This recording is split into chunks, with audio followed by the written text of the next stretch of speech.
Life is made up of choices. Every decision you make, no matter how small, shapes your future. What you say, how you think, how you handle your emotions, and how you manage your money all have a direct impact on the life you're building. If you've ever felt like you were stuck in a cycle, like your habits or mindset were holding you back, you're not alone. The good news? You have the power to change all of that. This book is about taking control in the most powerful way possible. It's about learning how to control your mouth, your mind, your mood, and your money. When you learn how to master these 4 areas of your life, you'll start seeing real transformation. Not just in your bank account, but in how you feel about yourself and your place in the world. It's about becoming the person you've always wanted to be, not just in dreams, but in reality. Imagine how different your life could be if you could stop reacting impulsively with your words, if you could choose your thoughts instead of being overwhelmed by them, if you could manage your emotions and not let them run your day, and if you could make smarter decisions with your money. These aren't just things you can wish for, these are habits and mindsets you can develop with practice. In the chapters ahead, I'll show you how to take simple, actionable steps to get there. Whether it's learning how to speak with intention, training your mind to stay focused, controlling your emotions, or making smarter decisions with your finances, the tools are within your reach. You don't have to be perfect. This isn't about perfection, it's about progress. Every small step counts. By the end of this book, you'll have gained practical insights that will help you live more intentionally and take charge of your life in ways you might have thought were impossible. So keep reading, because what you'll find inside could be the turning point you've been waiting for. Your best self is waiting, and it all starts now. Chapter 1. Speak with purpose, not impulse. Words carry weight. They can build or destroy, encourage or discourage, open doors or shut them forever. Every sentence spoken has the power to shape outcomes, influence people, and define personal character. Many speak without considering the effects of their words, only realizing the consequences after the damage is done. Speaking with purpose means understanding that every word should serve a function, rather than be thrown out carelessly in moments of emotion or habit. Many people react without thinking, saying whatever comes to mind without filtering their thoughts. This often leads to regret, misunderstanding, or unnecessary conflict. Words said in anger, frustration, or insecurity often cause harm that cannot be undone.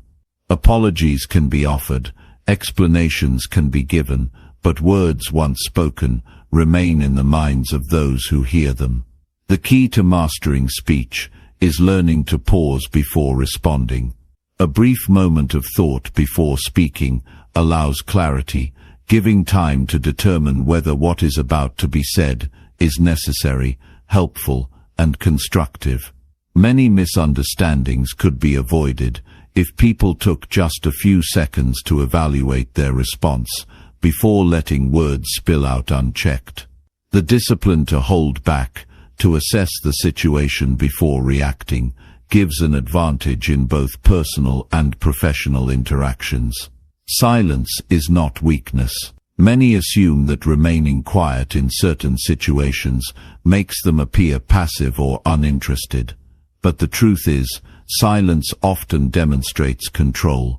Choosing not to respond immediately, especially in moments of anger or frustration, allows for a level-headed approach instead of a knee-jerk reaction. A well-placed pause can command attention and ensure that when words are spoken, they are received with significance. A conversation should never be a competition for who can talk the most. Speaking with purpose means eliminating the habit of speaking just to fill space. When every word carries intention, communication becomes more effective, and people are more likely to listen. It is better to say one meaningful sentence than to fill the air with empty chatter. The fewer unnecessary words used, the stronger the message becomes. The value of speech is not in its length, but in its clarity. The way something is said matters just as much as the words themselves. Tone, expression, and pacing all influence how a message is received. A harsh tone can turn a simple statement into an insult, while a calm delivery can turn criticism into constructive feedback. Words are not just spoken, they are felt. When speaking with intention, understanding how emotions are conveyed through tone becomes essential. Arguments escalate when both parties speak without listening. Many people are so eager to express their opinions that they do not hear what the other person is saying. Instead of truly understanding, they focus on how to respond next. Purposeful speaking involves listening with the intent to understand rather than reply. It means valuing the other person's perspective and responding in a way that promotes clarity rather than conflict. Conversations are not battles to be won, but opportunities to connect and find common ground. Reactions in difficult moments define character. When confronted with criticism, rejection, or an unfair situation, the first instinct is often to react defensively. Responding impulsively in such moments usually makes the situation worse. The ability to control words, to step back and choose a response carefully, gives strength and prevents unnecessary damage. A person who can maintain composure in tense situations holds an undeniable advantage. Complaining is another form of careless speech. Many people speak negatively out of habit, without realizing how much damage it does to their own mindset and the people around them. Complaints rarely solve problems, they only reinforce frustration and dissatisfaction. Speaking with purpose means focusing on solutions rather than dwelling on what is wrong. Instead of saying something is impossible or unfair, shifting speech towards problem solving creates a mindset of resilience and progress. The choice of words also affects self-perception. The things repeatedly said, even in personal thoughts, shape belief systems. Constantly saying, "I can't" or "I'm not good enough," reinforces those limitations. Changing language to reflect confidence and capability shifts mindset and influences actions. Speaking with purpose includes speaking to oneself in a way that builds strength rather than reinforces doubt. The best communicators understand that silence, patience, and precision are powerful tools. They do not waste words on gossip, unnecessary opinions, or thoughtless remarks. Instead, they use speech to motivate, encourage, and guide.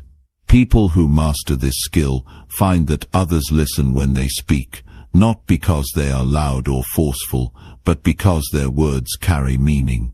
In everyday interactions, whether at work, home, or social settings, intentional speech makes a difference.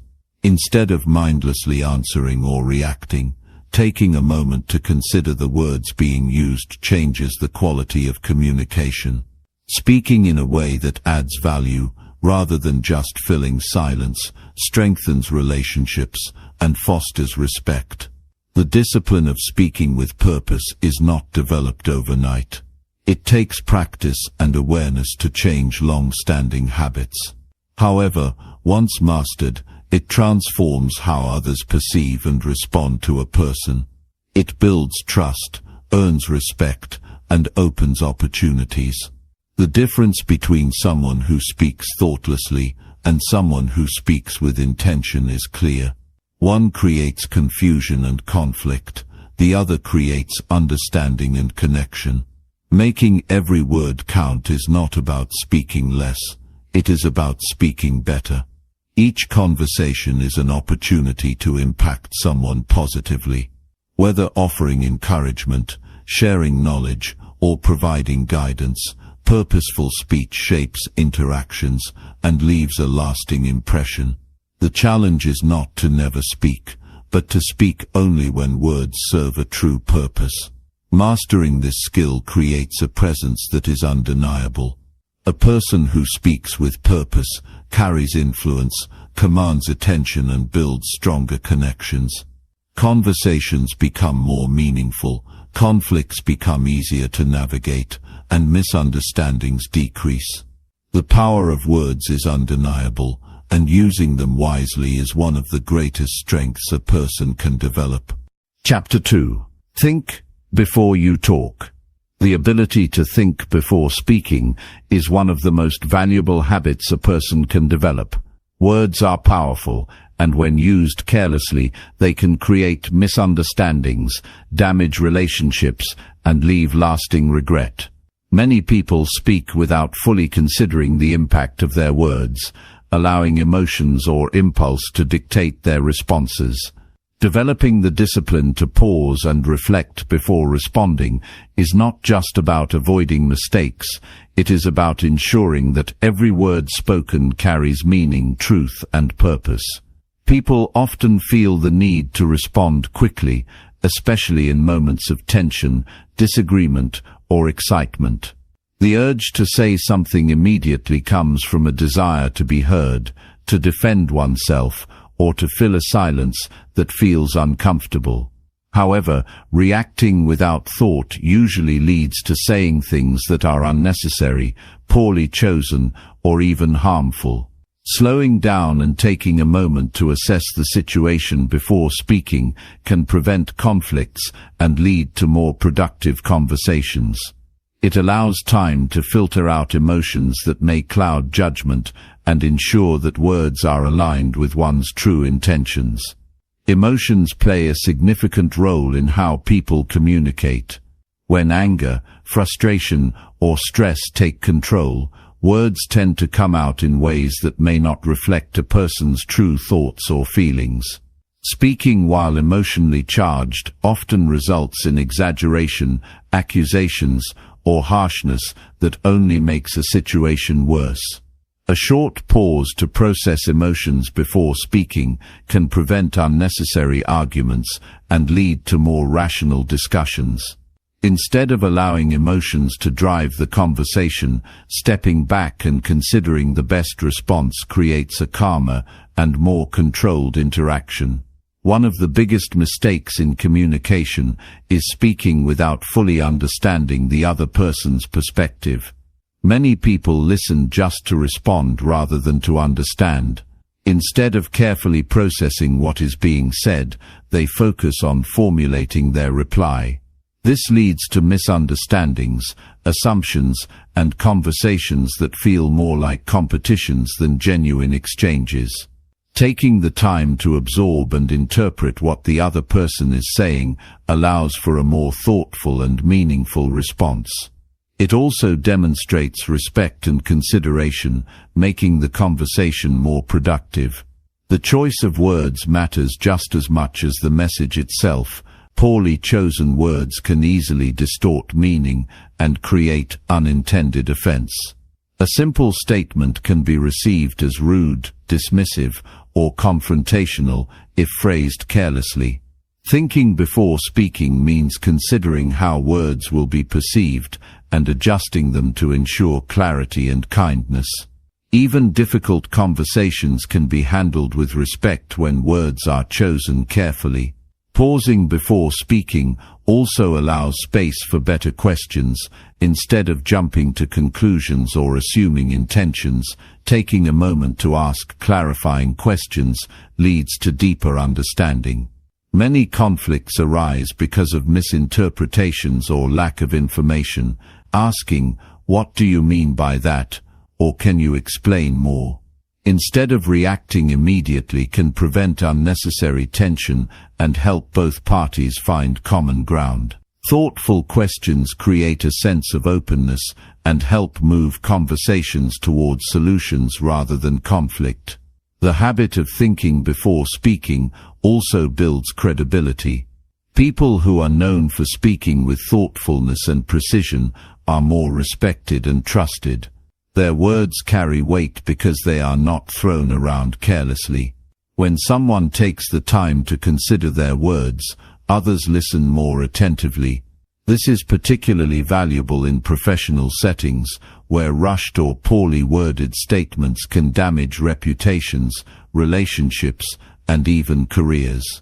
A well-thought-out response demonstrates confidence, intelligence, and self-control, all of which are qualities that earn respect.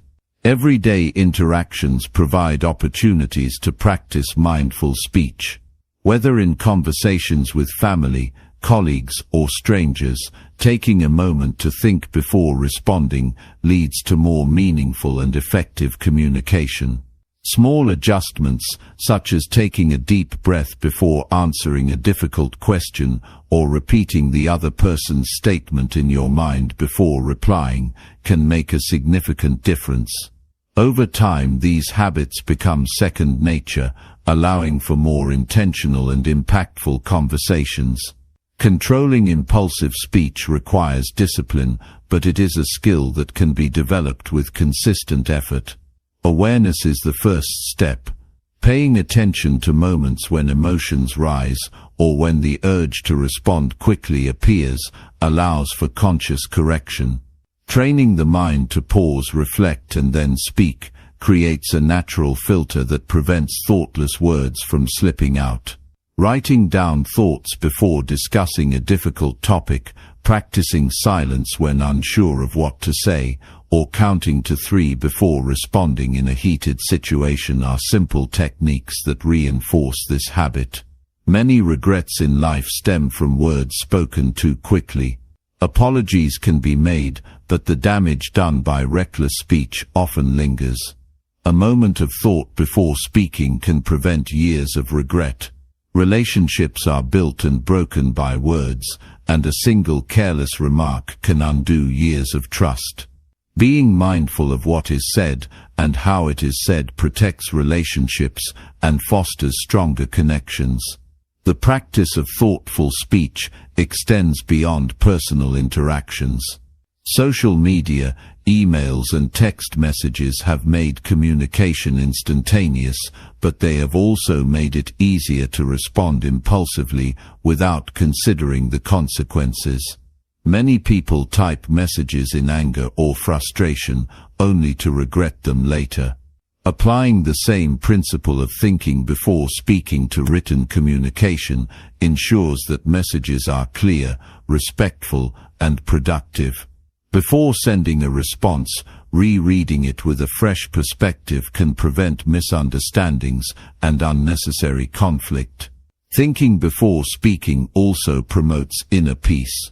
Words carry energy, and constantly engaging in reactive speech creates stress and negativity. A controlled approach to communication reduces unnecessary drama and allows for a calmer state of mind. Speaking with awareness fosters patience, understanding, and emotional balance, which benefits not only relationships with others, but also one's personal well-being.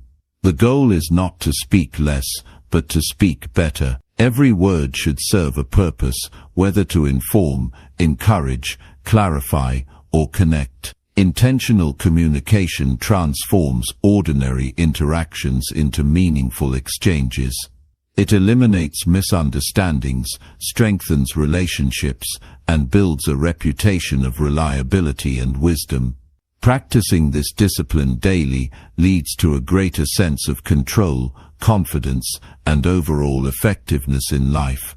Mastering the ability to think before speaking is one of the most valuable skills a person can develop. It enhances relationships, prevents unnecessary conflict, and promotes personal growth. Choosing words carefully ensures that every interaction is constructive rather than destructive. The effort to pause, reflect, and then speak creates a lasting impact, making conversations more meaningful and relationships more fulfilling. The ability to communicate with thoughtfulness and intention is a powerful tool that influences not just personal success, but also the way one is perceived and remembered by others. Chapter 3. Avoid words that hurt you and others. Words are powerful. They shape the way people see us, influence how we feel, and determine the quality of our relationships. Yet, so many of us speak without fully understanding the impact of what we say.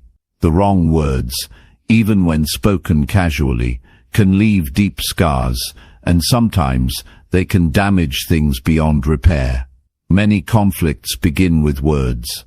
A thoughtless comment, a harsh criticism, or a passive-aggressive remark can ignite arguments that spiral out of control. What starts as a simple conversation can quickly become an emotional battlefield. The problem isn't just what is said, it's how it's said. Words can lift someone up or tear them down. They can heal wounds or deepen them. They can bring people closer or push them apart. Think about a time when someone's words hurt you. Maybe it was an insult, a harsh judgment, or a careless joke at your expense. That moment may have lasted only a few seconds, but its effect stayed with you. Maybe it made you feel small, embarrassed, or unworthy. Now think of a time when you were the one who spoke in a way that hurt someone else.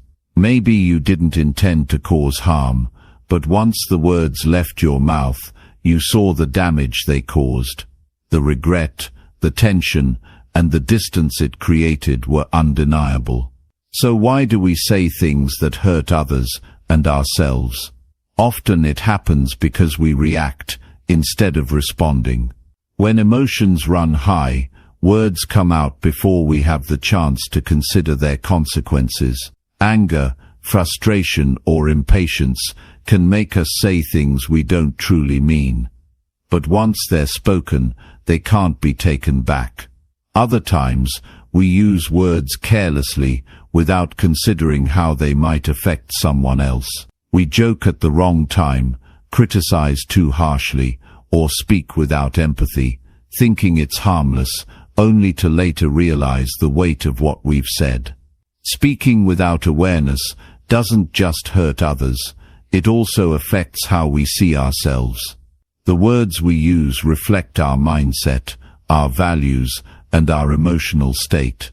When we constantly speak negatively, complain, or criticize, we reinforce those patterns in our own minds. If you constantly tell yourself that you're not good enough, not capable, or not worthy, those words shape your reality. Your brain listens to the words you say, and over time, it begins to believe them. The same is true for how we talk about others. If our words are filled with criticism, gossip, or negativity, we train our minds to focus on flaws and shortcomings. This doesn't just make our relationships weaker, it also makes us less happy. Negativity breeds more negativity, and the more we engage in harmful speech, the more it affects our own peace of mind. On the other hand, when we choose our words with care, we change the way we experience life. Words that encourage, uplift, and bring clarity create stronger connections. They build trust and respect. They show maturity, emotional intelligence, and wisdom. When we speak with kindness and honesty, we create an environment where others feel safe and valued. The quality of our communication determines the quality of our relationships, and strong relationships are built on thoughtful, intentional speech. This isn't about avoiding difficult conversations or never expressing frustration. There are times when we need to address problems, express disappointment, or give honest feedback. But there's a difference between speaking truthfully and speaking hurtfully. The way we say something matters just as much as what we say. A conversation can either open the door to understanding or shut it completely, and our words determine the outcome. One of the most important skills in life is knowing when to speak and when to stay silent. Not every thought needs to be spoken, and not every reaction deserves a response. Sometimes the most powerful thing you can do is pause before speaking. That moment of pause allows you to check your emotions, consider the impact of your words, and choose how to respond rather than react. It gives you control over what comes out of your mouth, instead of letting emotions take over. Think about the people you respect the most. Chances are, they don't speak carelessly, they don't engage in gossip, they don't tear others down, and they don't let anger control their words. Instead, they speak with clarity, wisdom, and kindness. They listen before they respond. They think about how their words affect others. That level of self-control isn't just a habit, it's a skill that takes practice. One way to develop this skill is to pay attention to the words you use daily. Notice how you speak to yourself. Are your words building you up or tearing you down? Notice how you speak to others. Are your words encouraging, thoughtful, and respectful, or do they often come from a place of frustration, impatience, or negativity? Awareness is the first step toward change. Once you recognize the patterns in your speech, you can begin to shift them. If you find yourself speaking negatively often, try replacing criticism with constructive feedback. Instead of saying, "You always mess things up," say, "I think there's a better way to handle this." If you tend to complain, try shifting your focus to solutions. Instead of saying, "Everything is going wrong," say, "This is a challenge, but I'll find a way through it." These small shifts in language make a big difference over time. They don't just change how others perceive you, they change how you perceive yourself. Another powerful practice is learning to listen more than you speak. When you truly listen, you understand the situation better. You catch things you might have missed if you were focused on what you wanted to say next. Listening helps you respond thoughtfully, rather than impulsively. It also makes people feel heard, and feeling heard is one of the most valuable things you can offer in any conversation. When you learn to control your words, you gain power over your life. You become someone people trust, respect, and want to be around. You create an atmosphere of peace rather than conflict. You build deeper connections because your words make others feel understood and valued. Every day presents opportunities to choose your words wisely. Every conversation is a chance to practice restraint, kindness, and intentionality. The more you do it, the more natural it becomes. Over time, you'll notice that your relationships improve, your stress levels decrease, and your inner peace grows.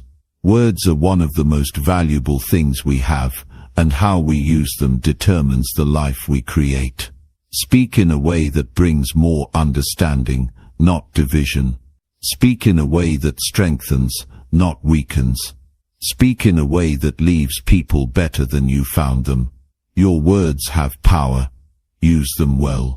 Chapter 4. Develop better communication habits. The way people communicate defines the way they live. Every word, every tone, and every pause shapes relationships, determines outcomes, and influences how others perceive them. Some people speak in a way that attracts respect, trust, and cooperation, while others find themselves misunderstood, ignored, or constantly at odds with those around them. The difference isn't intelligence or luck. It's the habits they've developed in the way they express themselves. Good communication isn't about using big words or sounding impressive. It's about clarity, awareness, and the ability to connect. Conversations either build bridges or create walls.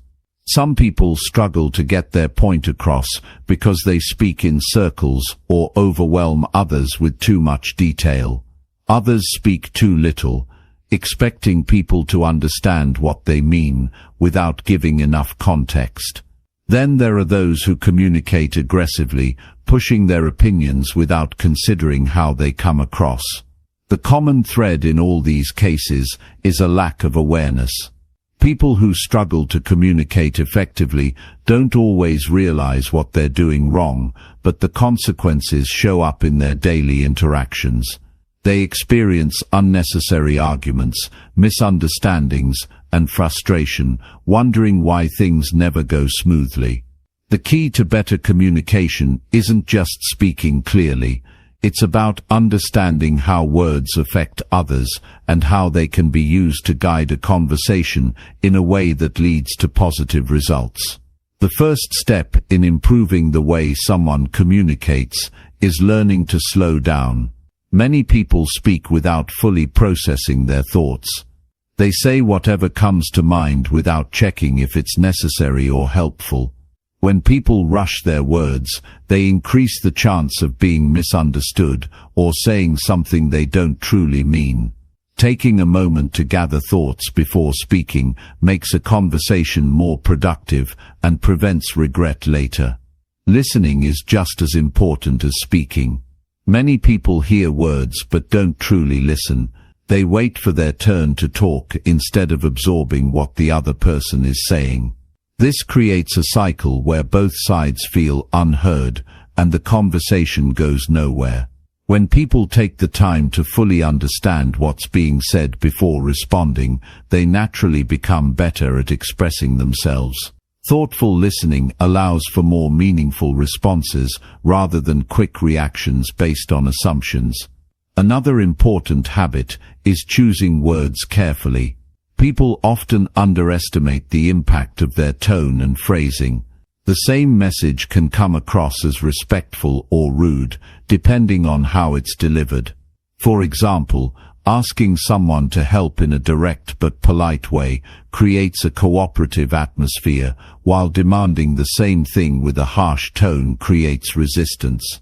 Words should be chosen with intention, ensuring they reflect the message accurately without triggering unnecessary defensiveness. Pauses are just as powerful as words. Some people talk too much, filling every silence with unnecessary details, while others don't say enough, leaving others confused about their point. Learning when to pause and allow a conversation to breathe is a sign of confidence and control.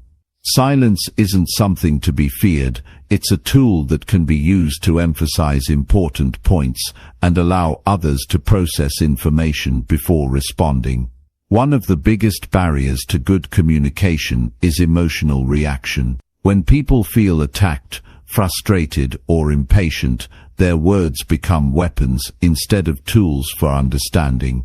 Responding emotionally rather than thoughtfully leads to arguments, hurt feelings, and unnecessary tension. Learning to separate emotions from speech allows for clear, effective dialogue instead of heated exchanges that solve nothing. Instead of reacting immediately to something upsetting, taking a moment to assess the situation and respond calmly changes the entire dynamic of a conversation. Confidence in communication comes from knowing the value of one's words. People who doubt themselves either speak too hesitantly or overcompensate by speaking too aggressively. Both approaches weaken their message. When someone believes in what they're saying and delivers their words with assurance, people take them more seriously. Confidence doesn't mean speaking the loudest or dominating the conversation. It means expressing thoughts with clarity and certainty. Everyday conversations shape reputations. The way people talk at work, with family, and in social situations creates an impression that sticks. Someone who frequently interrupts or speaks over others develops a reputation for being impatient or inconsiderate. A person who complains constantly is seen as negative, even if they don't intend to be. Someone who speaks with respect and consideration, however, is remembered as someone worth listening to. Small adjustments in the way people communicate make a huge difference in how they are perceived and how others respond to them. Being mindful of body language is just as important as the words being spoken. Communication isn't just about what is said, but also about how it is delivered. Crossed arms, lack of eye contact, or an impatient stance can contradict words and send mixed messages. On the other hand, maintaining an open posture, using eye contact, and nodding occasionally to show engagement strengthens the message. People respond not just to what they hear, but to what they see. When words and body language are aligned, communication becomes more effective. A common mistake people make is assuming that others understand what they mean without making sure their message is clear. Assumptions lead to confusion, frustration, and unnecessary disagreements. Clarifying expectations and confirming that the message has been understood prevents miscommunication. Asking simple follow-up questions like, "Does that make sense?" or "Do you need more details?" makes conversation smoother and ensures that both sides are on the same page. Adapting to different communication styles is another crucial skill. Not everyone speaks the same way or processes information at the same speed. Some people prefer direct answers, while others need more explanation. Some communicate better through written messages, while others do better in face-to-face conversations. Understanding these differences and adjusting accordingly prevents unnecessary friction. It also shows emotional intelligence, making conversations more productive and reducing misunderstandings. Effective communication isn't just about avoiding problems, it's about building stronger connections. When people feel heard and understood, relationships improve. Friendships deepen, work environments become more harmonious, and personal interactions become more meaningful. When communication is handled with care, respect and thoughtfulness, conflicts decrease and cooperation increases. People who master the art of communication find that life becomes easier. They spend less time clarifying misunderstandings and fixing unnecessary mistakes. They navigate social and professional situations with more ease. They gain respect without having to demand it. Speaking well isn't about impressing others, it's about creating clarity, avoiding conflict, and making sure words serve a purpose. Improving communication isn't something that happens overnight, but small daily changes create lasting results. Paying attention to how words affect others, slowing down before speaking, and making an effort to truly listen, build a strong foundation. Every conversation is an opportunity to practice and refine these skills. The way people speak influences every part of their lives. Good communication opens doors, strengthens relationships, and creates a sense of confidence in navigating any situation. Choosing words wisely, listening with full attention, and controlling emotions when speaking lead to a life with fewer misunderstandings and more meaningful connections. The ability to communicate well is one of the most valuable skills anyone can develop, and it starts with a decision to be more intentional with every conversation. Chapter 5. Train your mind to stay focused. The world around us is filled with distractions. Our phones constantly buzz with notifications, the noise of daily life constantly pulling us in different directions, and our own thoughts race in every direction too. Focus has become a rare commodity, something that many of us struggle to maintain for more than a few minutes at a time. But it doesn't have to be this way. The ability to focus, to direct our attention with purpose and clarity, is a skill that can be developed, strengthened, and mastered. Training your mind to stay focused doesn't happen overnight, and it certainly doesn't come easily. It takes patience, practice, and persistence. But the rewards are immeasurable. When you can focus your mind on what truly matters, you open the door to greater productivity, deeper understanding, and a sense of peace that comes with knowing that you are fully engaged in the present moment. At its core, focus is about choosing where you direct your energy. It's easy to get caught up in the endless stream of thoughts, distractions, and responsibilities. But each time you choose to focus on what is important, whether it's a task, a conversation, or even your own thoughts, you are making an investment in yourself and your future. The first step in training your mind to stay focused is recognizing how scattered your attention might be. Take a moment and think about the last time you were trying to get something done.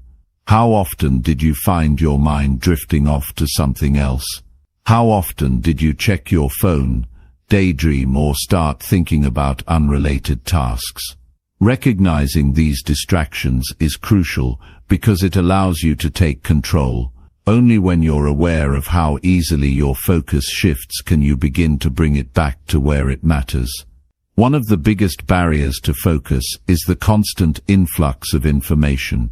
In today's world, we're bombarded with messages, emails, social media updates, and news articles. This constant stream of information divides our attention and prevents us from engaging deeply with the task at hand. It's like trying to hold a conversation with someone while having multiple conversations at once. It's almost impossible to truly listen to any one of them. But focus isn't about ignoring everything else. It's about deciding what deserves your attention at that moment. Building focus starts with a simple choice: deciding to focus. This doesn't mean forcing your mind to stay still or silent. It means actively choosing to direct your thoughts and attention towards something specific. Whether you're working on a project, listening to a friend, or even simply thinking through a problem, the act of choosing to focus is the foundation of everything else. One powerful way to train your mind to stay focused is by practicing mindfulness. Mindfulness is the art of being fully present in the moment, of tuning into your surroundings and experiences without judgment. When you're mindful, you're not distracted by what's happening in the past or future. You're focused entirely on what's in front of you.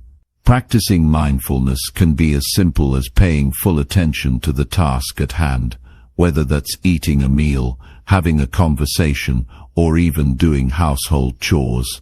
By giving your full attention to these moments, you strengthen your ability to stay focused in all areas of life. But mindfulness alone isn't enough.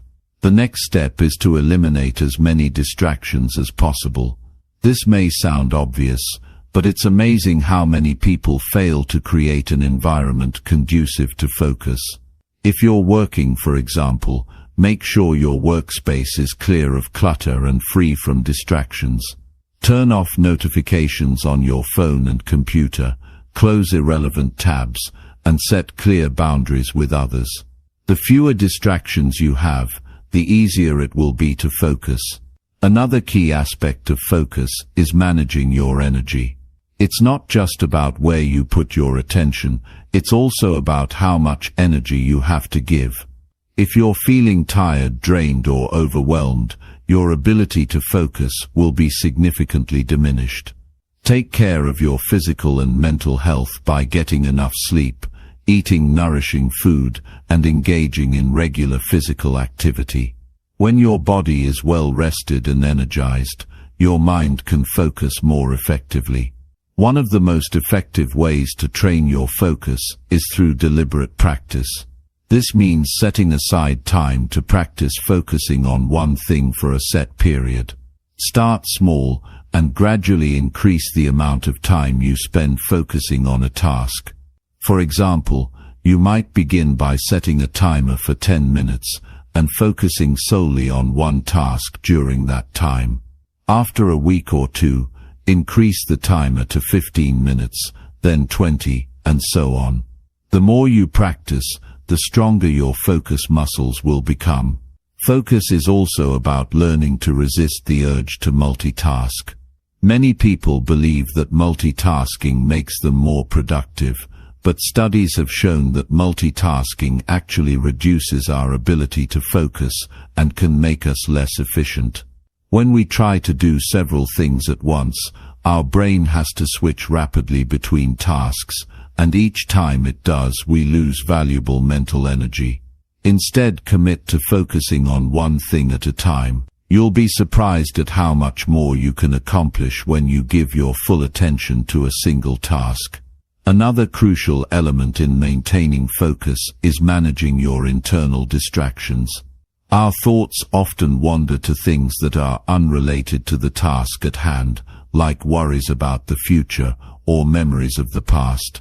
These thoughts are natural, but they can easily pull us away from the present moment. The key to managing these distractions is not to fight them, but to acknowledge them and gently redirect your attention back to the task at hand. This is where mindfulness practices become especially helpful. By learning to observe your thoughts without getting attached to them, you can more easily bring your focus back to where it belongs. Remember, training your mind to stay focused isn't about perfection, it's about consistency. Some days will be easier than others, and that's okay. The goal is to build a habit of focus so that over time it becomes second nature. The more you practice, the stronger your ability to concentrate will become, and the more you'll be able to accomplish. There's no magic trick to maintaining focus, no secret formula that will make it effortless. It's a skill that requires time, patience, and daily practice. But every time you make the conscious choice to focus your attention on something that matters, you're building a foundation for greater productivity, deeper satisfaction, and more meaningful results. Focus is not just about getting things done. It's about being present, being engaged, and being intentional in everything you do.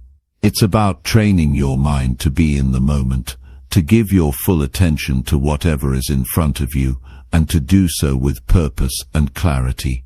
When you master the art of focus, you unlock the potential to achieve anything you set your mind to. Chapter 6. Replace negative thoughts with clear thinking. It's easy to fall into negative thinking. Life throws challenges our way, and it's natural for our minds to focus on the worst-case scenarios. Whether it's fear of failure, doubt about our abilities, or worries about what others think, negative thoughts have a way of creeping in and taking over. But here's the thing, negative thoughts are not facts. They are just that. Thoughts. And like any other thought, they can be changed, shifted, and redirected. The key is learning to recognize them and replacing them with clear, constructive thinking. The mind has a tendency to gravitate toward negativity. It's part of our survival instinct. Our ancestors had to be on the lookout for danger, and this negativity bias helped them survive in a world full of threats. But in modern life, we don't face the same life or death situations, yet our minds still function as if every little problem is a potential disaster. This is why we so often find ourselves overwhelmed by thoughts of failure, rejection, or disaster. But the truth is, our minds are incredibly powerful. The thoughts we think shape our reality. If we let negative thoughts dominate, they begin to influence our actions, our mood, and the way we see ourselves. Negative thinking becomes a self-fulfilling prophecy. The more we dwell on the negative, the more we convince ourselves that things won't work out. We start to believe that we're not good enough, that we'll never succeed, or that bad things are bound to happen. But this kind of thinking is not only unproductive, it's also inaccurate. The first step in replacing negative thoughts with clear thinking is to recognize when negativity takes hold. Often, negative thoughts show up as an immediate reaction to a situation. You get a critical email from your boss, and immediately your mind starts spiraling. I'm going to lose my job. They're going to fire me. I'm not good enough. These thoughts come fast and uninvited, and before you know it, you've already convinced yourself that the worst is about to happen. Recognizing these automatic, negative thoughts is the first step in breaking the cycle. When you catch yourself thinking negatively, pause for a moment. Acknowledge the thought without judgment. Just notice it. This act of awareness is powerful because it gives you the space to make a conscious decision about how to respond. The next step is to challenge the negative thought. Ask yourself, is this really true? What evidence do I have to support this thought? Am I jumping to conclusions? By questioning the validity of your thoughts, you begin to shift from automatic, negative thinking to a more reasoned and clear way of thinking.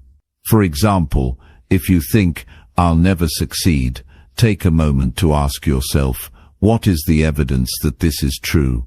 You might remember times when you have succeeded in the past, even in the face of challenges. Perhaps you've overcome difficult situations or reached goals you once thought were impossible. By focusing on the facts, you begin to replace the negativity with a clearer, more realistic perspective. Another important technique is to replace negative thoughts with more constructive alternatives. Instead of thinking, "I'm not good enough," try reframing it to, "I am capable, and I am always learning and growing." Instead of worrying, "What if I fail?" try thinking, "I have the skills and resilience to overcome obstacles, and failure is simply part of the journey." Reframing allows you to redirect your thoughts from fear and doubt to confidence and possibility. It's important to remember that replacing negative thoughts with clear thinking is not about pretending that everything is perfect. Life has challenges, and it's okay to feel frustrated, scared, or upset at times. What matters is how you respond to those feelings.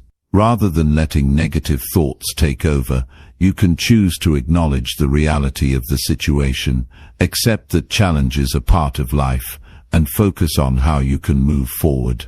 Clear thinking doesn't mean ignoring problems. It means facing them head-on with a positive and practical mindset. Another key to replacing negative thoughts with clear thinking is to practice gratitude. When we focus on what we don't have or what's wrong in our lives, it's easy to fall into a negative spiral. But when we intentionally focus on what we're grateful for, we begin to shift our focus from lack to abundance. Gratitude grounds us in the present moment and reminds us of the many good things we already have. Take a moment every day to reflect on what you're thankful for. It can be as simple as appreciating a warm cup of coffee in the morning, the support of a friend, or the fact that you have a roof over your head. The more you practice gratitude, the more you train your mind to focus on the positive, even in challenging situations. And when you focus on the positive, you start to see more opportunities and solutions, rather than just obstacles. It's also helpful to create mental space for positive thinking by limiting the amount of negative input you receive. We're constantly surrounded by news, social media, and conversations that can be filled with negativity. While it's important to stay informed, it's equally important to protect your mind from becoming overwhelmed by negative information. Be intentional about what you expose yourself to. Surround yourself with positivity, whether that's uplifting books, motivational podcasts, or conversations with people who encourage and inspire you. By choosing what you consume, you create an environment where clear, constructive thinking can thrive. Replacing negative thoughts with clear thinking also involves practicing patience and self-compassion. Often, we are our own harshest critics. When we make a mistake or fall short of our goals, we beat ourselves up with negative self-talk. But this kind of thinking only keeps us stuck in a cycle of shame and frustration. Instead of criticizing yourself, practice self-compassion. Remind yourself that mistakes are a part of the learning process and that it's okay to be imperfect. By treating yourself with kindness, you give yourself the mental space to learn, grow, and improve. One of the most powerful ways to shift your thinking is by focusing on solutions, not problems. When you find yourself ruminating on a difficult situation, ask yourself, what can I do right now to make things better? Shift your attention from what's wrong to what's within your control. When you focus on solutions, your mind becomes clearer, more focused and more empowered. You stop wasting energy on worry and start using that energy to take action. In the long run, replacing negative thoughts with clear thinking becomes a habit that transforms the way you approach life. When you change the way you think, you change the way you experience the world. Clear thinking opens up possibilities, encourages growth, and builds confidence. It allows you to approach challenges with a calm, focused mind, and to find solutions instead of getting stuck in negativity. The more you practice replacing negative thoughts with clear thinking, the more natural it becomes. Your mind will begin to default to positivity and clarity instead of fear and doubt. And as your thinking shifts, so too will your actions. You'll find yourself making decisions based on confidence, taking on challenges with enthusiasm, and seeing opportunities where you once saw only obstacles. Remember, your thoughts are not who you are, they are simply reflections of the mind in motion. You have the power to choose which thoughts you give attention to. By replacing negativity with clarity, you take control of your mind and create a life that is guided by purpose, optimism, and possibility. Chapter 7. Stop overthinking and take action. Overthinking can be paralyzing. It's that constant stream of thoughts that never seems to stop, looping over and over, each thought building on the last one, creating a spiral that feels impossible to escape. You sit there, caught in a cycle of analysis, trying to figure out every angle, every possible outcome, yet accomplishing nothing. The more you think, the less you do, and the longer you stay trapped in this cycle, the more overwhelmed you become. We've all been there. That moment when a decision seems so huge, so important, that you get caught up in the details, the possibilities, and the potential consequences. It's easy to convince yourself that if you just think a little bit more, you'll come to the perfect solution. But what happens is that the longer you dwell, the more uncertain you feel, and the more distant action becomes. Overthinking doesn't lead to clarity, it leads to confusion, and in that confusion, you can find yourself stuck, unable to move forward. The truth is, overthinking is a trap. It's not a tool for making better decisions, it's a tool for avoiding them. You may think you're being cautious or thorough, but what you're really doing is delaying action. It's like trying to run a race, but spending all your time studying the track instead of running on it. In the end, all that time spent thinking doesn't move you any closer to your goal. The first step in stopping overthinking is recognizing that it's happening. Most of the time, we're not even aware that we're stuck in this mental loop. It feels natural. We tell ourselves, I need to think this through, or I just want to make sure I'm doing the right thing. But in reality, all that thinking is keeping us from doing anything at all. It's a protective instinct. Our minds want to ensure that we make the right choice, but the irony is that the more we think, the more we hold ourselves back. When you catch yourself overthinking, the next step is to interrupt the cycle. One of the most effective ways to break free from overthinking is to shift your focus. If you're dwelling on a decision, instead of trying to think your way through it, take a step back and focus on something else entirely. Go for a walk, do something physical, or engage in a completely unrelated task. By stepping away from the mental pressure, you allow your mind to relax and reset. Often, when you come back to the situation with a fresh perspective, the answer will be clearer and more straightforward. Another strategy for overcoming overthinking is to set a time limit for your decision-making process. We often get stuck in analysis because we feel like we need more time to figure things out. But the truth is, there's no such thing as perfect information. No matter how long you think about something, there will always be unknowns. Setting a deadline for yourself helps you commit to a decision rather than endlessly circling around it. Whether it's 5 minutes, 15 or an hour, decide in advance how long you'll spend thinking about the situation and then take action. This approach forces you to trust yourself and your ability to make decisions, even if they're not perfect. Taking action doesn't always mean making a huge life-altering decision right away. Sometimes, the first step is just to make any decision at all, no matter how small. Often, the fear of making the wrong choice holds us back, but the truth is that any action is better than none. Action creates momentum, and once you start moving, it's easier to adjust along the way. It's much easier to steer a car that's already moving than one that's stuck in park. There's also power in simplifying your options. Overthinking often happens when we feel overwhelmed by too many choices. We think about every possibility, every outcome, and the potential risks of each one.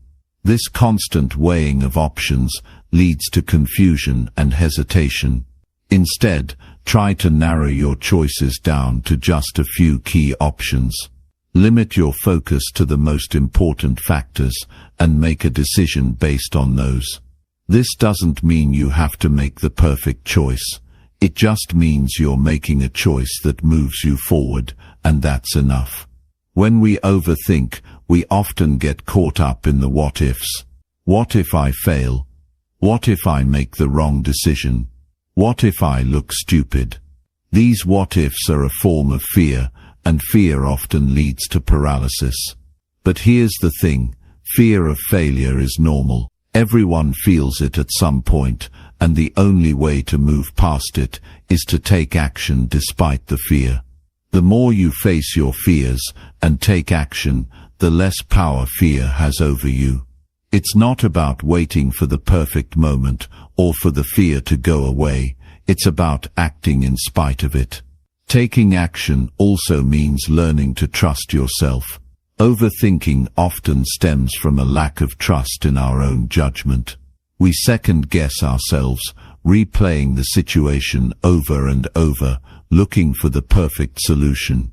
But the truth is, you have the ability to make good decisions. You don't need to have all the answers, and you don't need to predict every possible outcome. Trust that you'll handle whatever comes your way. The more you trust your instincts and your ability to make decisions, the less you'll find yourself trapped in the cycle of overthinking. Another important aspect of stopping overthinking is learning to embrace imperfection.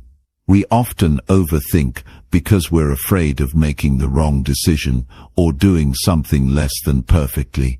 But the truth is, nothing in life is ever perfect. Every decision comes with risks, uncertainties, and the potential for failure. The key is to accept that imperfection is part of the process. The sooner you let go of the need for perfection, the sooner you'll be able to take action without getting bogged down in the details. It's also helpful to focus on progress, not perfection. Overthinking often happens when we're focused on getting everything just right. We feel the pressure to make the perfect decision, the perfect move. But the truth is, no decision is ever perfect, and no situation is ever flawless. The key is to focus on moving forward, even if it's just a small step. Each action you take brings you closer to your goal, and it's that momentum that helps you build confidence and clarity. Remember, action is the antidote to overthinking. When you stop analyzing and start doing, you shift your energy from fear and doubt to confidence and progress. Each small step you take builds momentum and makes it easier to take the next step. Overthinking loses its power when you're actively moving forward, trusting yourself, and embracing imperfection.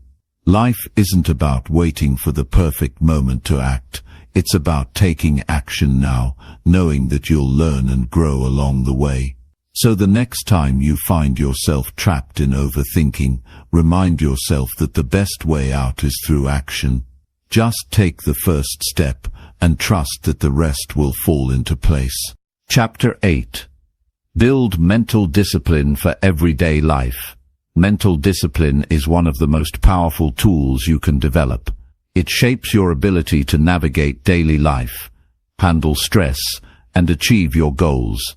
At its core, mental discipline is about exercising control over your thoughts, emotions, and actions, especially when it's difficult. It's the ability to stay focused on what matters most, despite the distractions and challenges that life inevitably throws your way. The good news is that mental discipline isn't something you're born with.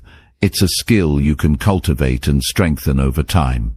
It's not about being perfect. It's about showing up consistently and making choices that align with your values and long-term vision.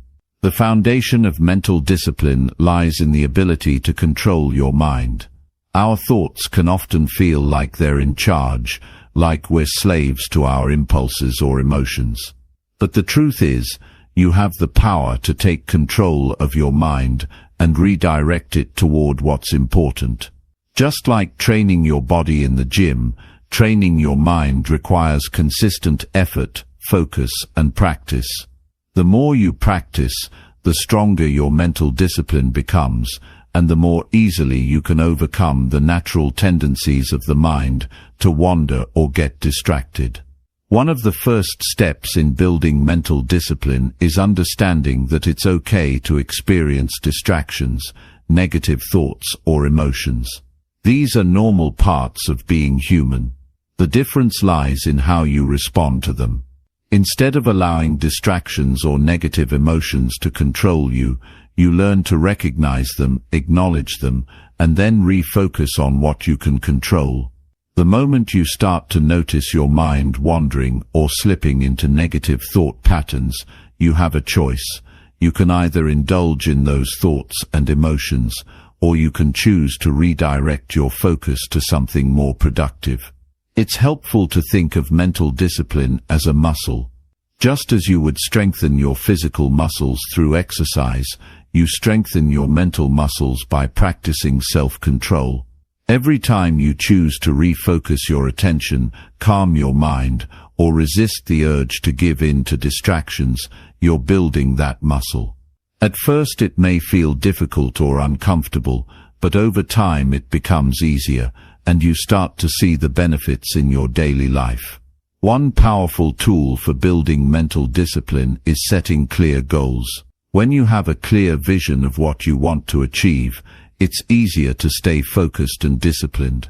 Without goals, it's easy to get lost in the noise of daily life, to be pulled in a million different directions, and to end up feeling like you're not making progress. Goals give you something concrete to focus on, something that aligns with your values and long-term desires. They act as a compass, guiding your decisions and actions, even when it's tempting to take shortcuts or get distracted. To build mental discipline, it's not enough to just have goals. You need to break them down into manageable steps. When you focus on small, actionable steps instead of overwhelming yourself with the big picture, it becomes easier to stay on track. Think of it like climbing a mountain. The top of the mountain may seem far away, but when you focus on taking one step at a time, the journey feels more manageable. Breaking down your goals into smaller, daily actions helps you stay disciplined and prevents you from becoming overwhelmed by the process. A key part of mental discipline is learning to control your impulses. Our natural instincts often push us to seek immediate gratification, whether it's the desire to check your phone, eat junk food, or avoid a difficult task. Impulse control is a vital component of mental discipline because it allows you to prioritize long-term rewards over short-term pleasures. For example, rather than giving in to the temptation to scroll through social media or watch TV, you learn to resist and stay focused on the task at hand. It's not about denying yourself pleasures, but about choosing when to indulge and when to exercise restraint. The more you practice impulse control, the easier it becomes to stay focused on your goals and make choices that align with your values. Building mental discipline also requires a strong sense of routine. Routines provide structure and consistency, and they help you stay on track, especially on days when motivation is low. When you build positive habits into your routine, you don't have to rely on willpower to get things done, you just do them. Routines help eliminate the mental energy spent on decision-making and allow you to focus on what matters most. It's about creating a system that supports your goals and helps you make progress, even on the days when you're feeling tired or uninspired. Start by identifying key habits that will support your goals. These could be things like exercising regularly, eating healthy, reading, or meditating. Once you've identified these habits, integrate them into your daily routine. The key is consistency. Mental discipline isn't about doing something perfectly all the time. It's about showing up consistently, even when you don't feel like it. Over time, these habits become automatic, and your mental discipline becomes stronger as a result. It's also important to recognize that building mental discipline doesn't mean being rigid or inflexible. Life has a way of throwing unexpected challenges our way, and sometimes things don't go according to plan. Building mental discipline is about learning to adapt to those challenges and make adjustments as needed. It's about maintaining your focus on your long-term goals, even when things don't go as expected. Flexibility and adaptability are important aspects of mental discipline because they allow you to respond to life's ups and downs without losing sight of what's important. Another powerful aspect of mental discipline is learning to manage your energy. We all have limited energy each day, and how we choose to spend that energy can make a huge difference in our ability to stay focused and productive. Mental discipline is about being intentional with your energy, choosing where to invest your time and attention in a way that aligns with your goals and values. This means learning to prioritize tasks that move you closer to your goals and saying no to distractions that drain your energy. When you focus on managing your energy, you make conscious decisions about how to spend your time. You identify the tasks that are most important and tackle them first, rather than getting bogged down by less important or more trivial tasks. It's about being mindful of where your attention goes and actively choosing to invest it in activities that will move you forward, rather than letting your energy get scattered in 100 different directions. One of the most powerful tools in building mental discipline is mindfulness. Mindfulness is the practice of being fully present in the moment, without judgment or distraction. When you cultivate mindfulness, you develop the ability to focus your attention where it matters most and avoid getting lost in distractions. Mindfulness helps you stay calm, focused and clear-headed, even in the midst of chaos. It's about learning to observe your thoughts and emotions without getting swept up in them. With mindfulness, you create mental space that allows you to make better decisions, stay focused on your goals, and maintain mental clarity. Building mental discipline takes time and patience. It's not something that happens overnight, and it's not something you can force. The key is consistent practice and a willingness to stay committed to your goals. Over time, you'll begin to see the benefits: increased focus, improved productivity, better decision-making, and a deeper sense of control over your life. Mental discipline is a skill that pays dividends in every area of your life, and as you continue to develop it, you'll find that you're able to achieve more, handle challenges with greater ease, and live with a deeper sense of purpose and satisfaction. Chapter 9. Manage your emotions before they control you. Emotions are a part of life, and trying to avoid them or push them aside only creates more trouble in the long run. They are real and they serve a purpose, but they can also be overwhelming if left unchecked. Whether it's frustration, anger, anxiety, sadness, or joy, emotions can easily take over if we don't learn to manage them. The trick isn't to suppress or ignore them, but to understand them, acknowledge them, and ultimately control them in a way that serves us rather than sabotages us. Understanding emotions is key to managing them. Emotions arise in response to thoughts, experiences, or external events. They're like signals that tell us how we're reacting to the world around us. What we need to recognize is that emotions don't control us unless we let them. They're not facts, but responses. So when you feel angry, sad, or anxious, it's important to pause and reflect on the thought or situation triggering those emotions. Are they based on reality, or are they fueled by assumptions or fears? More often than not, we find that our emotional reactions are exaggerated by how we interpret situations rather than by the situations themselves. This realization gives you power over your emotions. Once you understand that emotions are a response to your thoughts, you can take steps to change your emotional experience by changing how you think. This doesn't mean ignoring the emotions or pretending they don't exist. It's about creating a space between feeling and reacting, where you can evaluate the situation and choose how to respond rather than simply being swept away by the current of your emotions. You can train yourself to notice when an emotion is rising, and instead of letting it spiral, take a moment to breathe and consider how to approach it in a way that aligns with your goals and values. When we allow our emotions to control us, they can drive us to make impulsive decisions, say things we don't mean, or act in ways we later regret. In those moments, our emotions are like wild horses pulling us in every direction, and we are powerless to stop them. But we can learn to become the rider, not the passenger, in our emotional journey. It's like having a powerful tool at your disposal. You don't need to be afraid of it. Instead, you learn how to wield it effectively. By building emotional awareness, you give yourself the ability to choose how to react instead of just reacting automatically. Managing your emotions is about responding, not reacting. When you're in a high-stress situation, you might feel your emotions rising, your heart races, your thoughts scatter, and the urge to say or do something impulsive feels overwhelming. In these moments, stop and breathe.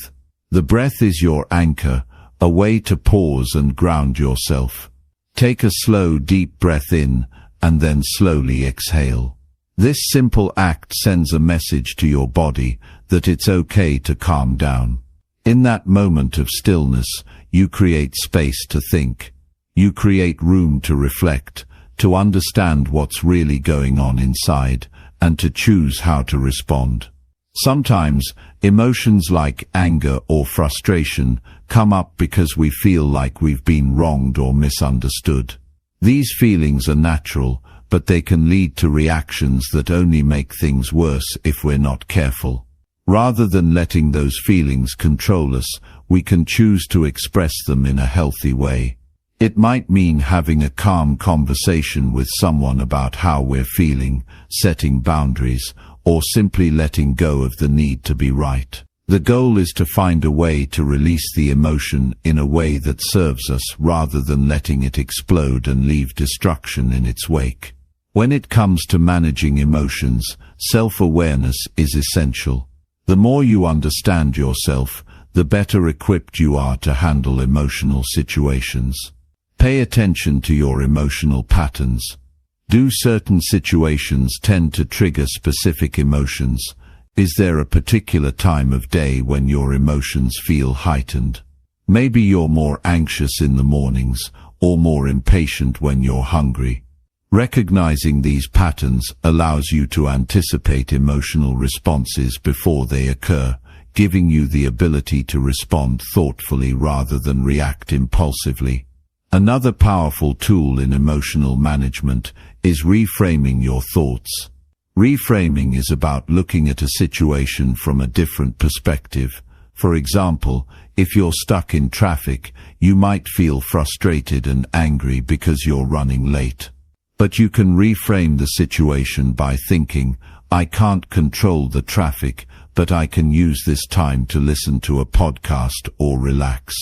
Instead of feeding into frustration, you turn the situation into an opportunity. Reframing helps you manage your emotions because it shifts the focus from what you can't control to what you can.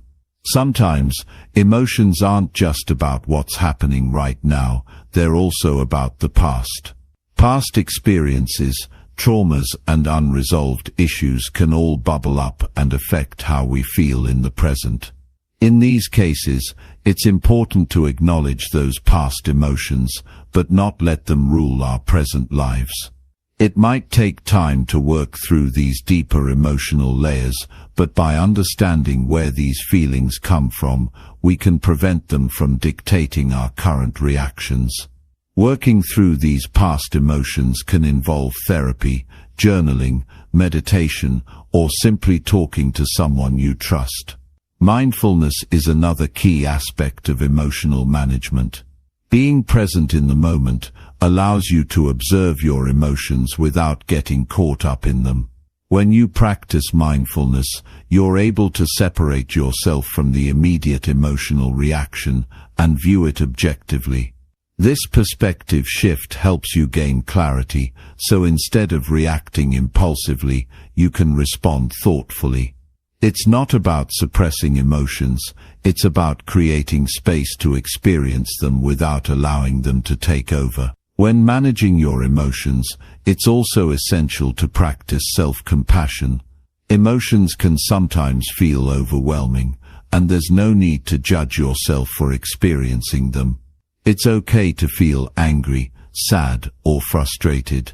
These feelings are part of being human. The key is how you manage them. Self-compassion means treating yourself with the same kindness and understanding that you would show a friend who is going through a tough time. When you make a mistake or let your emotions get the best of you, don't beat yourself up. Acknowledge what happened, learn from it, and move forward. Be kind to yourself in the process. Sometimes, the best way to manage emotions is through physical activity. Exercise can help release built-up tension and energy, providing a natural outlet for strong emotions. Whether it's going for a run, practicing yoga, or even just taking a brisk walk, physical movement can help balance the emotional intensity you're feeling. When you engage in exercise, your body releases endorphins, which are natural mood boosters. In this way, exercise is a powerful tool for emotional regulation. Managing emotions is an ongoing practice. There will be days when you feel like you've mastered it, and others when you feel completely overwhelmed. That's okay. What matters is that you keep practicing. You keep showing up, learning about your emotional responses, and making choices that support your emotional well-being.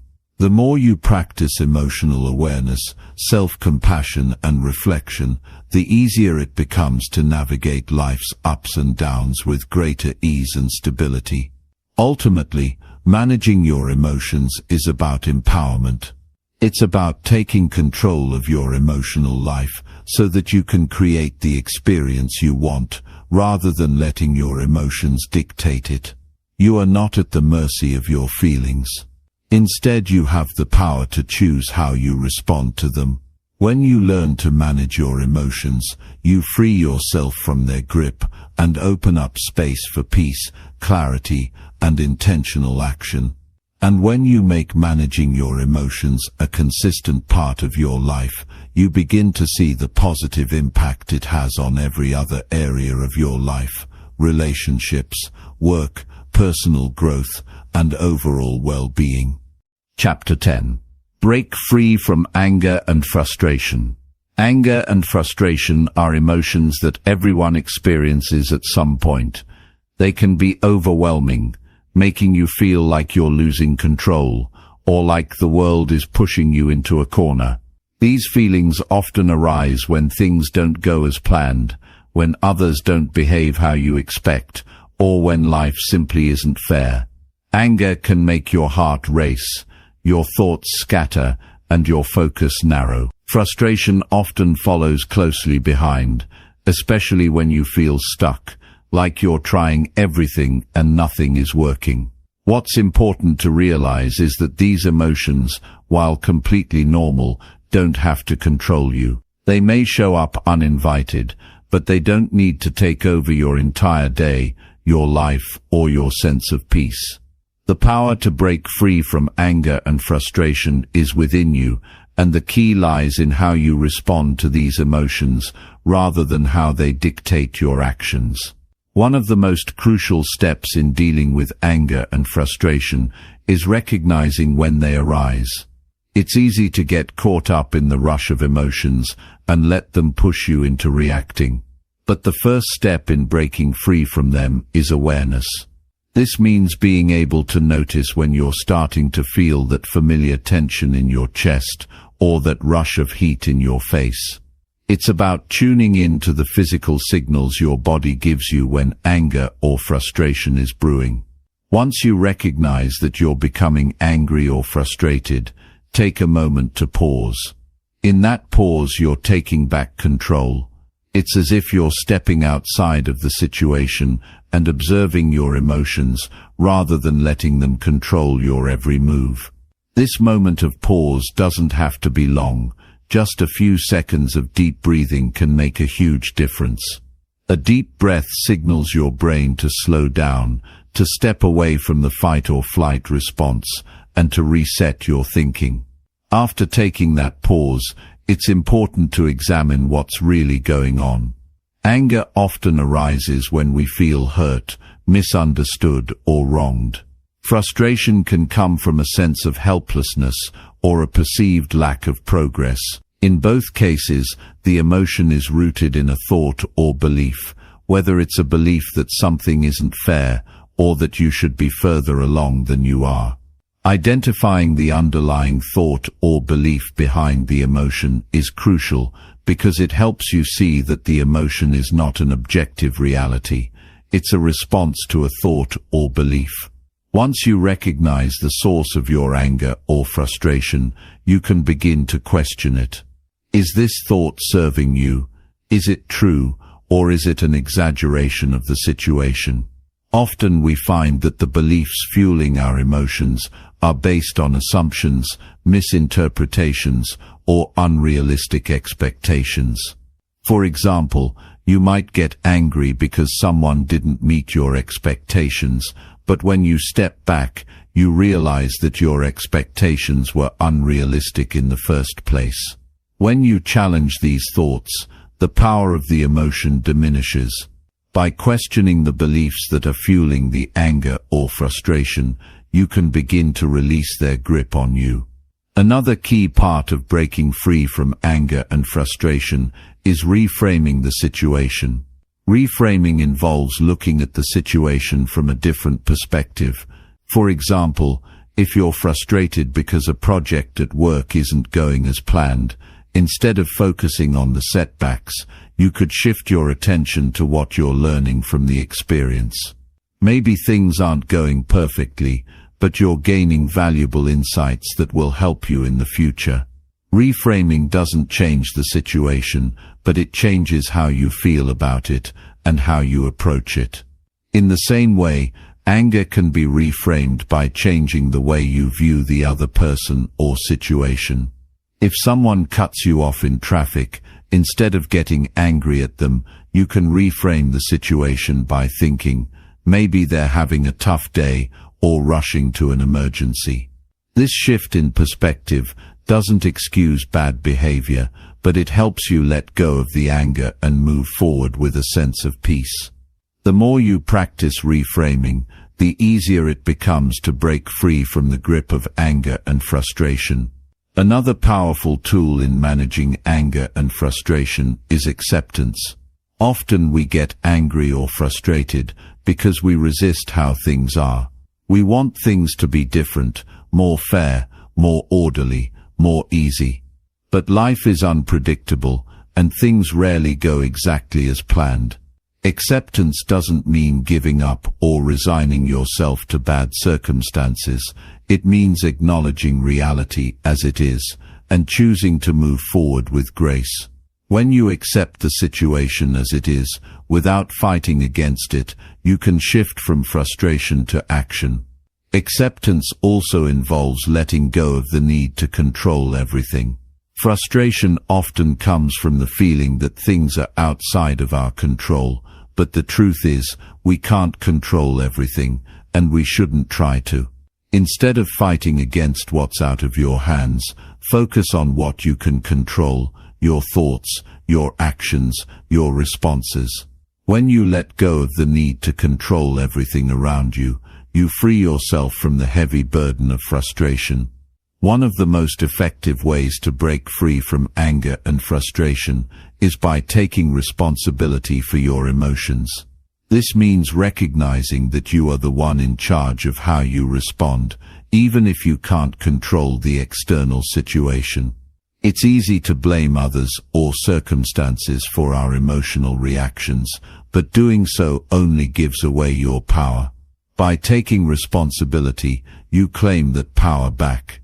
You acknowledge that while you can't control other people or external events, you have complete control over how you respond. This shift in perspective is liberating because it places the power back in your hands. Sometimes it's helpful to express your emotions in a healthy way. Holding on to anger or frustration can lead to bitterness and resentment, which only causes more harm in the long run. Instead of letting these emotions fester, find a way to release them. This might involve talking to someone you trust, writing in a journal, or even engaging in physical activity to release built-up tension. The key is to find a healthy outlet for your emotions, rather than bottling them up or letting them explode in an uncontrolled way. Breaking free from anger and frustration also requires cultivating patience. Patience isn't just about waiting for things to improve, it's about remaining calm and composed even in the face of difficulty. When you cultivate patience, you give yourself the time and space to process your emotions before reacting. Patience is a skill that takes practice, but it can transform your experience of anger and frustration. Instead of rushing to conclusions or acting impulsively, you learn to wait for the right moment to respond. Finally, breaking free from anger and frustration involves practicing self-care. When you're well-rested, well-nourished, and taking care of your mental and emotional health, you're less likely to be overwhelmed by negative emotions. Self-care is about setting boundaries, taking breaks, and nurturing yourself so that you can handle life's challenges with greater ease. It's about being kind to yourself, especially during difficult times. When you make self-care a priority, you build resilience, and that resilience helps you manage your emotions more effectively. Breaking free from anger and frustration isn't a one-time event, it's an ongoing process. It takes practice, self-awareness, and a commitment to emotional growth. By learning to recognize, understand, and manage these emotions, you can free yourself from their grip and move forward with a greater sense of peace and control. The more you practice, the more natural it becomes to navigate the challenges of life without being consumed by anger or frustration. And the more you practice, the more empowered you become to live a life that's aligned with your values, your goals, and your true sense of self. Chapter 11. Develop a steady and positive mindset. A steady and positive mindset isn't something you're born with, it's something you create. It's not about pretending everything is perfect or ignoring the struggles you face, but rather about developing the strength to face challenges with resilience, optimism, and a belief that things can improve. It's about training your mind to focus on what you can control, shifting your perspective in the face of difficulties, and cultivating a sense of peace no matter what life throws your way. The first step to developing a steady and positive mindset is understanding that your thoughts shape your reality. What you think about the world, about yourself, and about your future directly influences how you feel and act. If your mind is filled with negative, limiting beliefs, your actions will reflect that. On the other hand, if you train your mind to focus on the positive, on solutions, and on possibilities, your actions will align with that mindset. This doesn't mean ignoring the hard things in life, but it does mean choosing not to let them define you or dictate your emotions. One of the most powerful ways to shift your mindset is by changing the stories you tell yourself. Every person has an internal narrative that shapes how they view the world. This narrative is often influenced by past experiences, fears, and beliefs. If you've experienced failure or disappointment in the past, you might tell yourself stories about how you're not good enough, or that things will never change. But you can rewrite those stories. Instead of focusing on your past mistakes or struggles, shift your focus to your strengths, your growth, and the opportunities ahead. Your story is not fixed. It's something you can change at any time. Start by paying attention to your thoughts. Are they mostly positive or negative? Do they focus on what's possible or what's impossible? Do you find yourself dwelling on your shortcomings or celebrating your progress?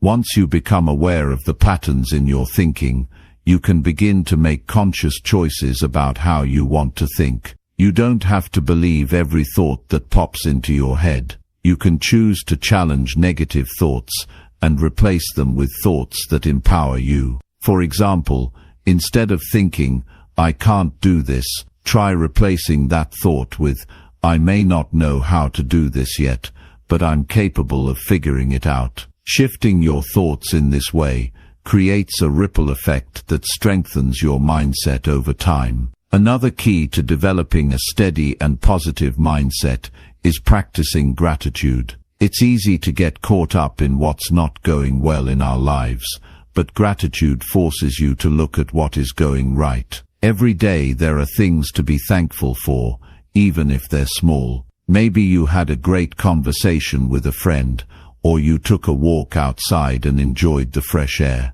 Maybe you had a peaceful moment of silence to yourself. These moments are easy to overlook, but they're the building blocks of a positive mindset. When you practice gratitude, you train your brain to focus on the good, and over time this becomes your default way of thinking. You can start by keeping a gratitude journal. Each day write down 3 things you're thankful for. They don't have to be big things, just whatever stands out in your day. This simple practice shifts your focus from scarcity and struggle to abundance and possibility. As you continue to practice gratitude, you'll notice a shift in your perspective. You'll begin to see the positive aspects of your life more clearly, and your mindset will naturally become more steady and optimistic. Another way to strengthen your mindset is by surrounding yourself with positive influences. The people you spend time with have a significant impact on your thoughts and emotions. If you're constantly around negative, critical people, it can be hard to maintain a positive mindset. On the other hand, when you surround yourself with people who uplift and support you, it becomes easier to stay positive, even during tough times. Choose to spend time with people who inspire you, who encourage your growth, and who challenge you to be your best self. At the same time, it's important to limit your exposure to negativity in all forms. This means being mindful of the media you consume, the conversations you engage in, and the environments you put yourself in. If you're constantly watching negative news, reading pessimistic articles, or having conversations that drain your energy, it can be hard to maintain a steady mindset. Take control of what you expose yourself to. Choose to surround yourself with positivity, whether it's through books, podcasts, uplifting conversations, or inspirational social media accounts. Your environment plays a major role in shaping your mindset, so make sure it's one that supports your growth. A steady mindset is also built on the foundation of self-care. When you take care of your physical, emotional, and mental well-being, you're better equipped to handle life's challenges with grace and resilience.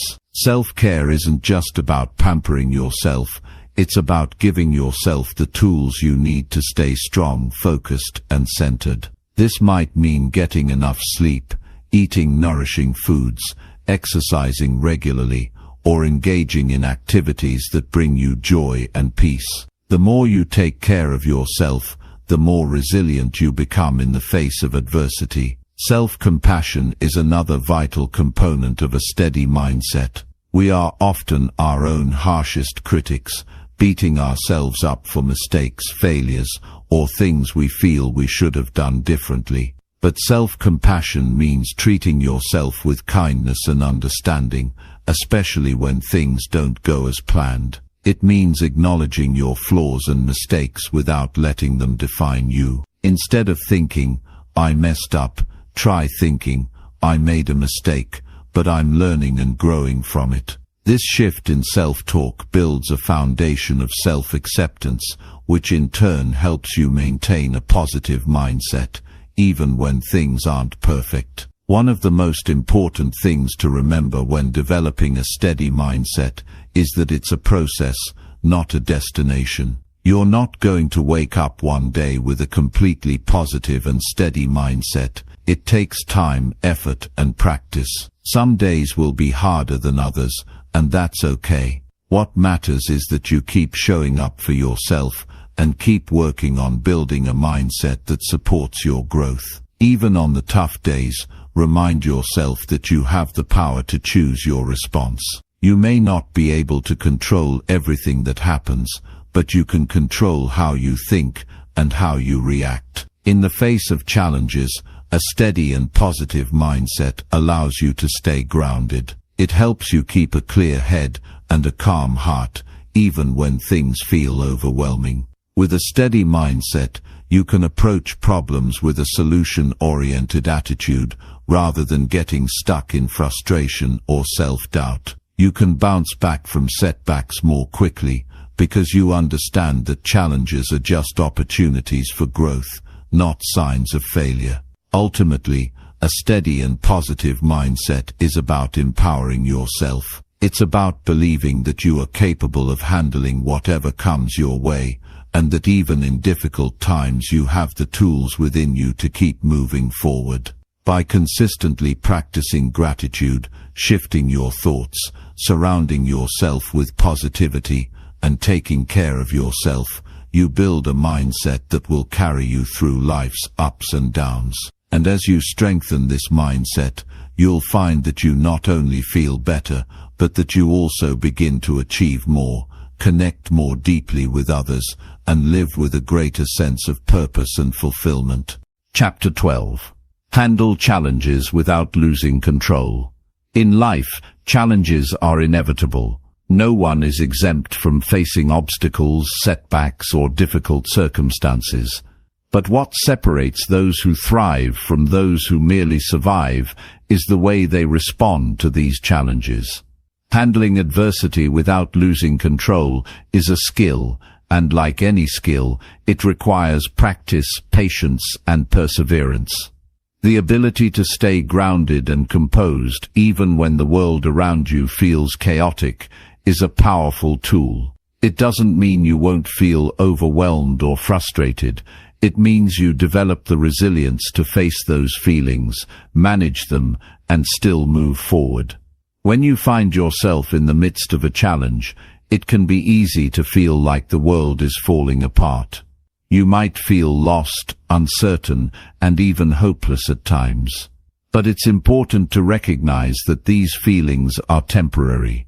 Challenges, while difficult, are often opportunities for growth. The key to overcoming them lies in how you manage your emotions and reactions. When things aren't going your way, it's easy to spiral into a sense of helplessness. The first step is to pause and take a step back. When you're overwhelmed, your mind can race, jumping from one thought to the next, making everything seem worse than it really is. In these moments, it's essential to regain control of your mind. Take a few deep breaths, center yourself, and refocus on the present moment. It's impossible to think clearly when your emotions are running wild, so grounding yourself is the first step toward finding a solution. Once you've calmed your mind, take a closer look at the situation. Ask yourself, what is within my control? Often when faced with challenges, it's easy to focus on what we can't change, the things outside of our control. Maybe the situation involves other people or external factors that you simply can't influence. However, focusing on these things only adds to your stress. Instead, shift your focus to what you can control. You have control over your actions, your mindset, and how you respond to the situation. By identifying the elements you can influence, you empower yourself to take positive action. When you focus on what's within your control, you create a sense of direction.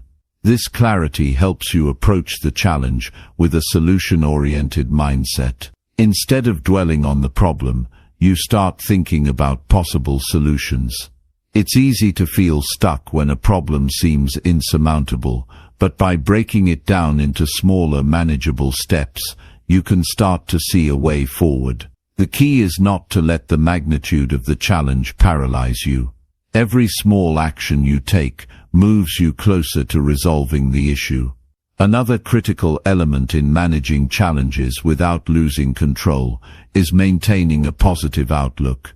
This doesn't mean pretending everything is fine when it's not, or ignoring the difficulties at hand. It means choosing to look for the lessons and opportunities in every situation. When you encounter a challenge, ask yourself, what can I learn from this? Every setback holds a lesson, whether it's about yourself, your goals, or the way you approach problems. Embracing challenges as opportunities for growth helps you reframe the situation. Instead of viewing obstacles as roadblocks, you begin to see them as stepping stones on the path to success. A positive outlook also involves practicing patience. It's easy to become frustrated when things aren't going according to plan, but frustration only fuels negativity. Patience allows you to take things one step at a time and trust that things will unfold in due time. Life doesn't always go the way you expect, but if you can remain patient and adaptable, you'll find that things often work out better than you anticipated. Trust the process and know that every challenge, no matter how difficult, is temporary. Another powerful tool for handling adversity is building a support system. Going through challenges alone can be overwhelming, but having a network of supportive people around you can make all the difference. These people can offer guidance, encouragement, and even just a listening ear when you need it most. It's important to seek out people who are positive, supportive, and who genuinely want to see you succeed. Sometimes, just talking through a problem with someone who cares can help you gain a fresh perspective. It's also helpful to have someone who can remind you of your strengths when you forget them yourself. Building a strong support system doesn't mean relying on others to solve your problems. Rather, it's about having people who help you stay grounded and focused on your own power to navigate the situation. They can offer advice, but ultimately, the strength to move forward comes from within you. Surrounding yourself with people who believe in you can help reinforce your own belief in your ability to overcome adversity. In addition to support from others, it's important to have a strong sense of self-reliance. This doesn't mean you should try to handle everything on your own or never ask for help. It means that you believe in your own abilities and trust that you can handle challenges. Self-reliance is rooted in confidence, and building that confidence comes from experience. The more you face challenges and overcome them, the more you realize that you are capable of handling whatever life throws your way. Each challenge you overcome becomes a building block for your confidence, and over time, you develop a deep sense of trust in your own resilience. Sometimes, even when you do everything right, taking a step back, focusing on what's within your control, maintaining a positive outlook, it can still feel like the challenge is too much to handle. In those moments, it's crucial to remember that you don't have to have all the answers right away. Progress is often made one small step at a time. Even if you don't know exactly how things will work out, trust that the process is unfolding, and each action you take, no matter how small, is bringing you closer to the resolution. Another essential aspect of managing challenges without losing control is self-compassion. It's easy to be hard on yourself when things aren't going as planned, but this only adds to your stress. Instead, treat yourself with kindness and understanding. Recognize that everyone faces challenges, and it's okay not to have everything figured out immediately. Self-compassion helps you maintain a calm and balanced perspective during difficult times. It allows you to be gentle with yourself when things aren't going well, rather than beating yourself up for not having everything under control. There will always be moments in life when things feel out of control.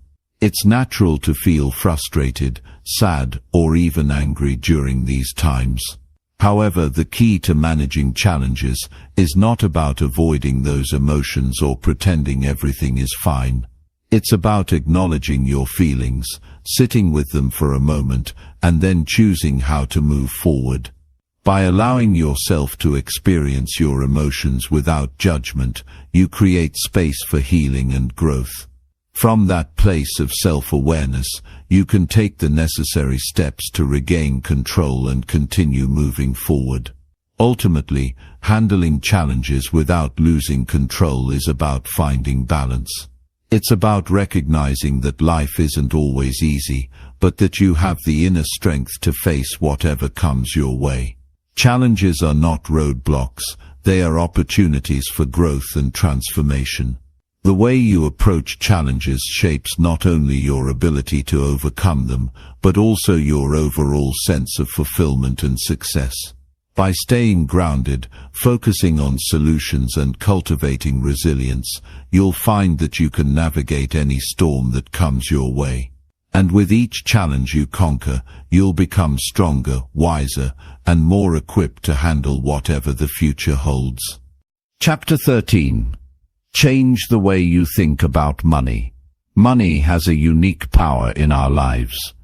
It affects our day-to-day decisions, influences our relationships, and even shapes how we view ourselves. The way we think about money is often passed down from our environment, whether that's from family, culture, or society. In some cases, we may inherit a mindset of scarcity, where money feels like something that's hard to come by. In others, we might develop a mindset of abundance, where money is viewed as a tool to help us achieve our goals. Regardless of how we were raised or what we've been taught, it's important to understand that our relationship with money is not fixed. It can be shaped, improved, and reframed in a way that empowers us to make smarter financial decisions. The first step to transforming your relationship with money is recognizing the beliefs you have about it. Take a moment to reflect on your thoughts when you hear the word money. Do you feel anxious, excited, or perhaps indifferent? Understanding these feelings is crucial because they often influence the actions you take in regard to your finances. If you feel anxious about money, for example, you might avoid dealing with it altogether, leading to missed opportunities and financial stress. On the other hand, if you feel excited and positive about money, you're more likely to take proactive steps to grow it. One of the biggest misconceptions many people have is that money is the root of all evil. This belief often stems from religious teachings or moral judgments. However, money itself isn't inherently good or bad. It's simply a tool. It's how we use it and the value we place on it that determines its impact on our lives. Money, when used responsibly, can provide security, freedom, and opportunities. It allows you to invest in experiences, support your loved ones, and contribute to causes you believe in. It can be a powerful means of creating positive change, both for yourself and for others. Understanding the role of money in your life requires shifting from a scarcity mindset to one of abundance. A scarcity mindset can trap you in fear and worry. You might constantly worry about not having enough or fear that there won't be enough to go around. This mindset can cause you to make poor financial decisions, such as hoarding money or avoiding investments out of fear. In contrast, an abundance mindset is rooted in the belief that there are always opportunities for growth and that resources are plentiful. When you adopt an abundance mindset, you're more likely to take calculated risks, invest in your future, and create a healthy flow of wealth into your life. One of the best ways to start shifting your mindset is by practicing gratitude. Gratitude helps you focus on what you have rather than what you don't have. When you're grateful for the money you do have, you begin to appreciate it more and are more likely to use it wisely. You'll also be more open to receiving money and opportunities when they come your way. Rather than thinking of money as something you're constantly chasing, you'll start to see it as a tool to be used strategically to create more abundance. It's important to recognize that having a positive relationship with money doesn't mean you need to have an unlimited supply of it. Instead, it's about using the money you have in a way that aligns with your values and goals. This requires being mindful of how you spend, save, and invest your money. It's easy to get caught up in consumer culture, where the pressure to keep up with others leads us to make impulsive purchases or take on unnecessary debt. But when you develop a deeper understanding of what truly matters to you, it becomes easier to make financial decisions that support your well-being and long-term success. One powerful tool for creating a healthier relationship with money is budgeting. A budget isn't about limiting your enjoyment or living frugally. It's about taking control of your finances and ensuring that your money is being spent in a way that aligns with your priorities. Start by tracking your income and expenses. This will give you a clear picture of where your money is going and help you identify areas where you can cut back or reallocate funds.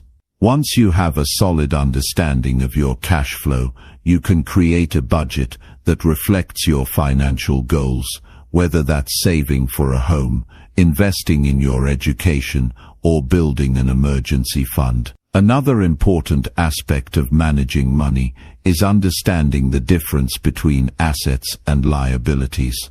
Assets are things that put money in your pocket, while liabilities take money out. It's essential to focus on acquiring assets, things that appreciate in value over time and contribute to your financial growth.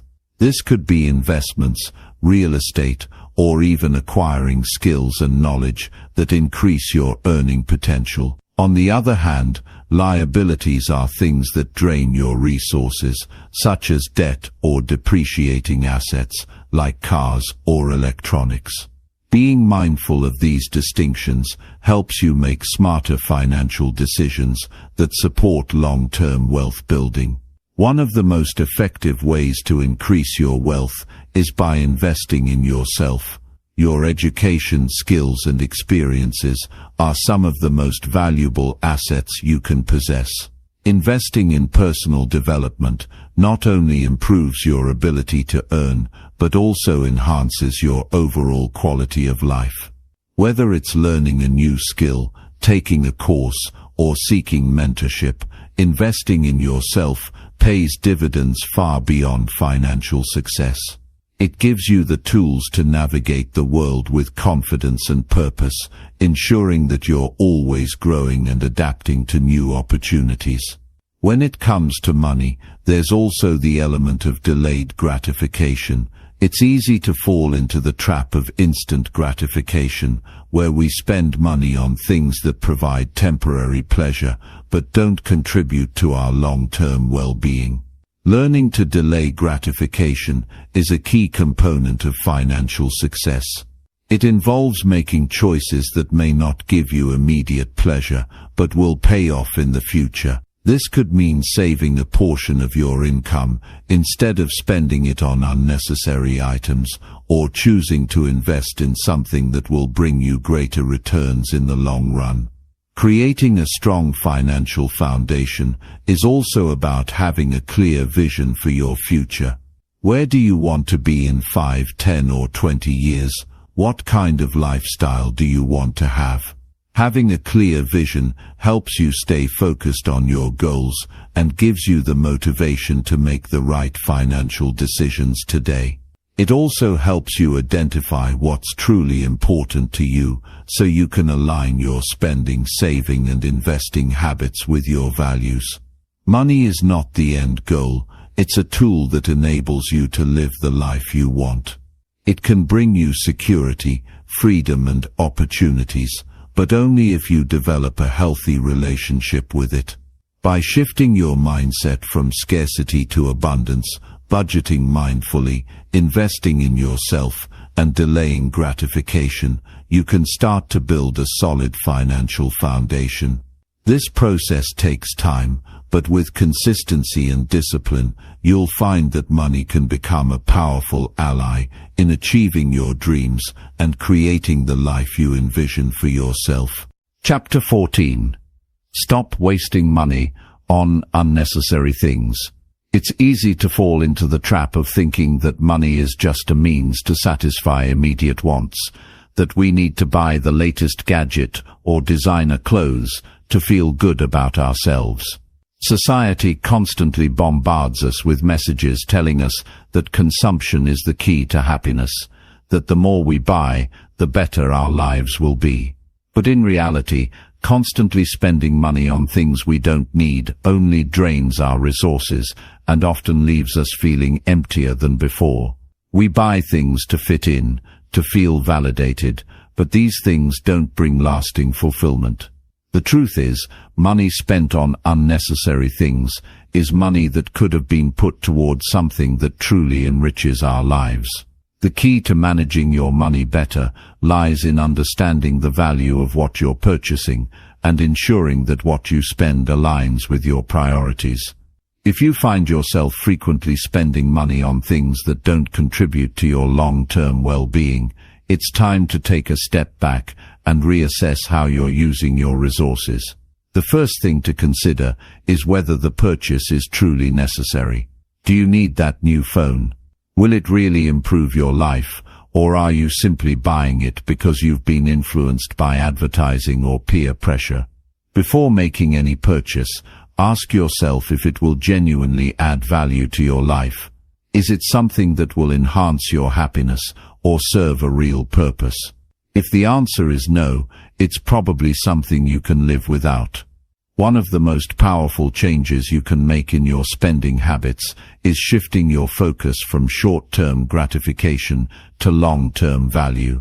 Instead of buying something just because you want it now, think about whether it will still be valuable to you a year from now. Consider if there are more meaningful ways to invest your money. Sometimes we spend money impulsively because we feel like we deserve something in the moment, but this can lead to regret later. When you learn to be more mindful about your purchases, you make better choices that align with your bigger goals. Another thing to consider when it comes to spending is the impact it has on your financial future. When you constantly spend on non-essentials, you rob yourself of the opportunity to save or invest in something that can grow your wealth. There's an undeniable power in having savings and investments because they provide you with a sense of security and flexibility.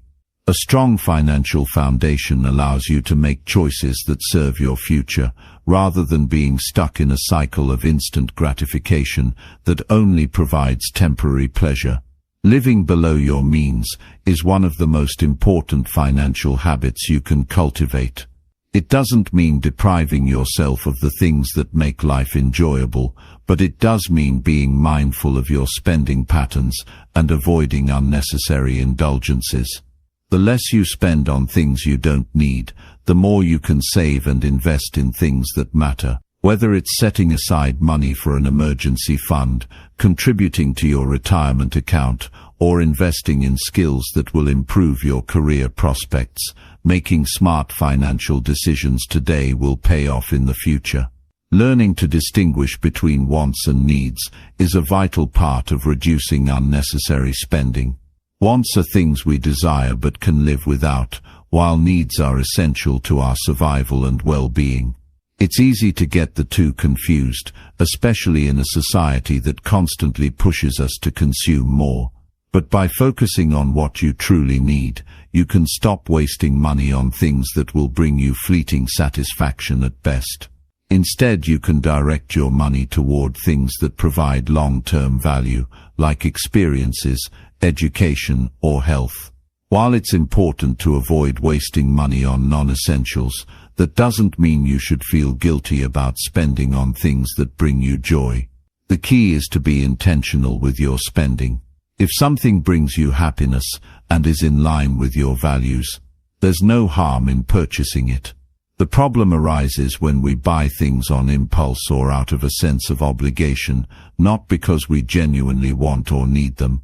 When you start making thoughtful, intentional purchases, you'll feel more content with what you have and be less likely to fall into the trap of consumerism. One way to avoid unnecessary spending is by tracking where your money goes. You can use apps, spreadsheets, or even a simple pen and paper to record your purchases. This helps you gain clarity on your spending patterns and identify areas where you could cut back. For example, you might notice that you're spending a significant amount on dining out or shopping for clothes. By tracking your expenses, you can make more informed decisions about where to allocate your money. This process might feel tedious at first, but it's incredibly eye-opening, and the results can be transformative. Another useful technique is creating a waiting period before making large purchases. When you see something you want, resist the urge to buy it immediately. Give yourself time to think it through, whether that's 24 hours or even a week. Often after the waiting period, the urge to purchase it will fade. You might even realize that you didn't actually need it in the first place. This simple strategy helps you make more thoughtful decisions and reduces the risk of impulsive spending. It's also important to be mindful of the influence of social media and advertising. We're constantly exposed to ads and influencers showing us the latest trends, making it easy to feel like we need to keep up with them. But remember that these advertisements are designed to make you feel like you're missing out if you don't buy the product. The reality is that you don't need to buy into every trend. Instead of measuring your self-worth by what you own, focus on what you can give and how you can contribute to the world. Real fulfillment comes from within, not from the things you accumulate. Another helpful practice is to focus on experiences rather than possessions. Experiences like traveling, spending time with loved ones, or learning new skills often bring more lasting happiness than material goods. When you prioritize experiences, you invest in memories that can enrich your life in ways that things simply can't. You'll also find that you need less stuff to feel content. Experiences are often more fulfilling because they create deeper connections and contribute to your personal growth.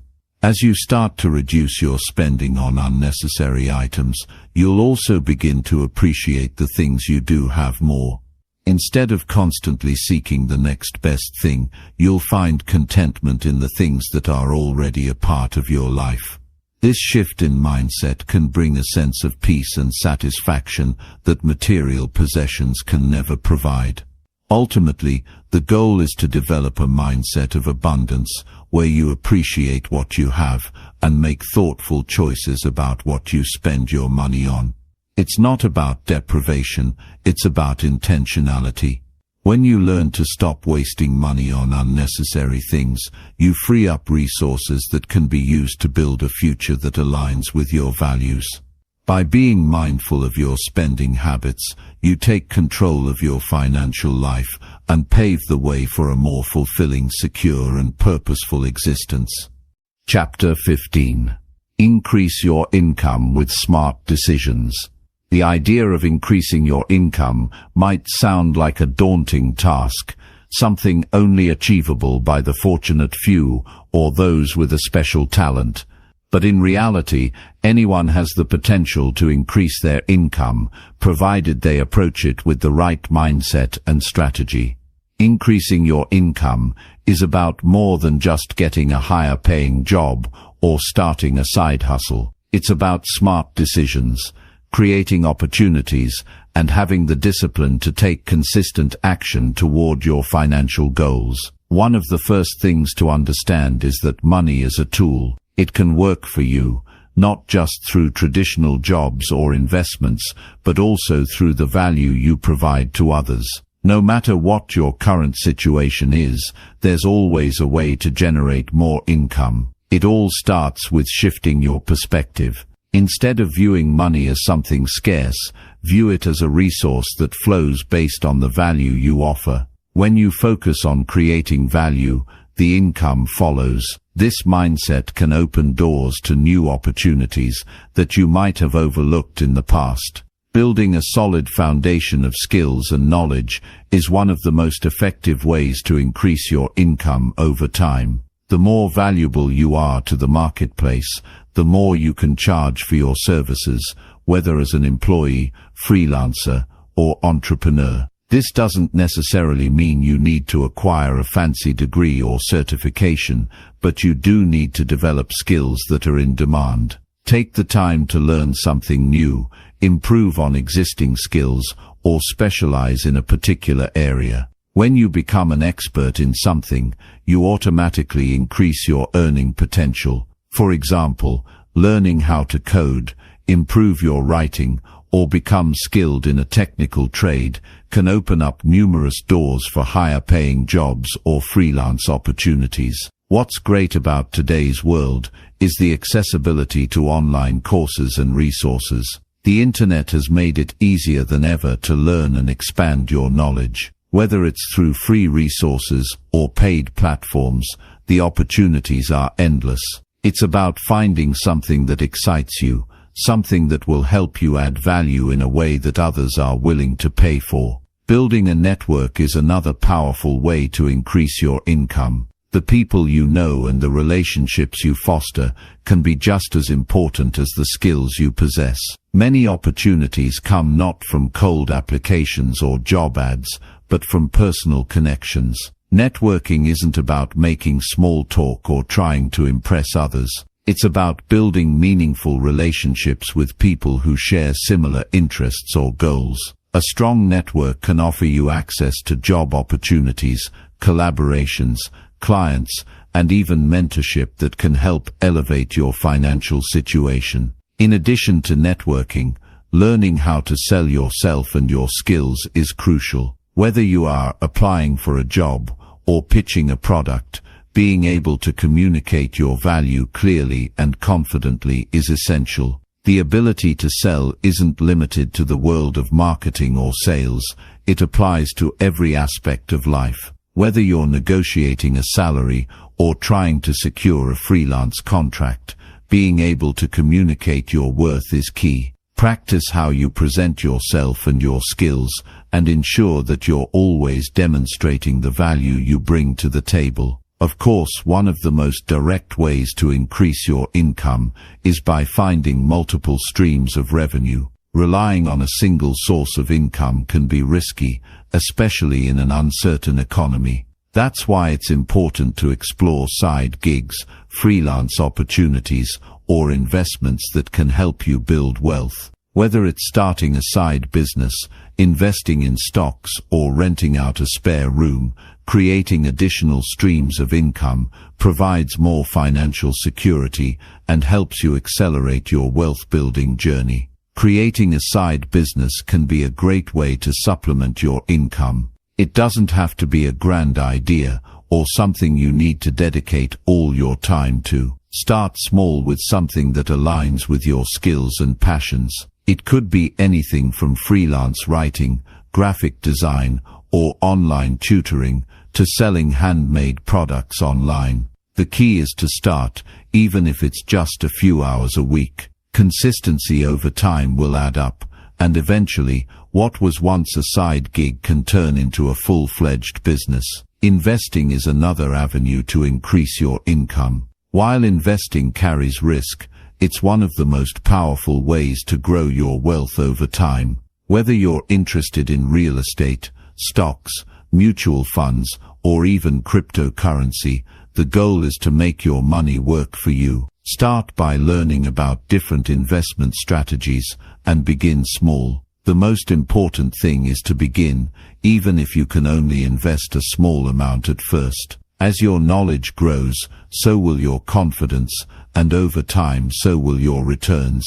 If you're already in a stable job, asking for a raise can be one of the quickest ways to increase your income. Many people shy away from asking for more money, thinking it's inappropriate or that their boss won't agree. But the truth is, most employers are open to giving raises to employees who prove their value. To increase your chances, ensure that you're exceeding expectations in your role and have concrete evidence of your contributions. When you approach the conversation with confidence and a clear understanding of your value, you'll be much more likely to succeed. If you're in a position to do so, investing in your personal development is also an excellent way to increase your income in the long run. Books, courses, conferences, and even hiring a mentor can all be powerful tools to help you level up your career or business. Never underestimate the value of investing in yourself. It pays the best dividends because, in the end, the more you improve yourself, the more valuable you become to others, and that translates to higher income. Managing your finances well is also a crucial component of increasing your income. It's not enough to just earn more.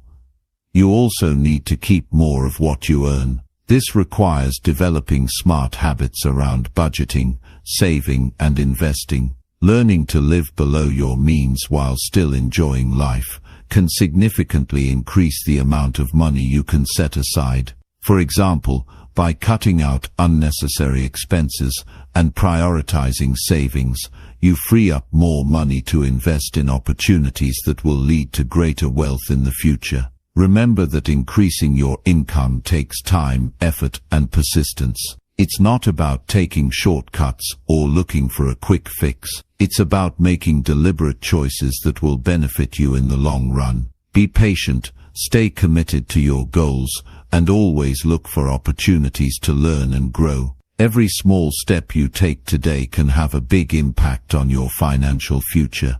With consistent action, a focus on adding value, and a willingness to learn, you can take control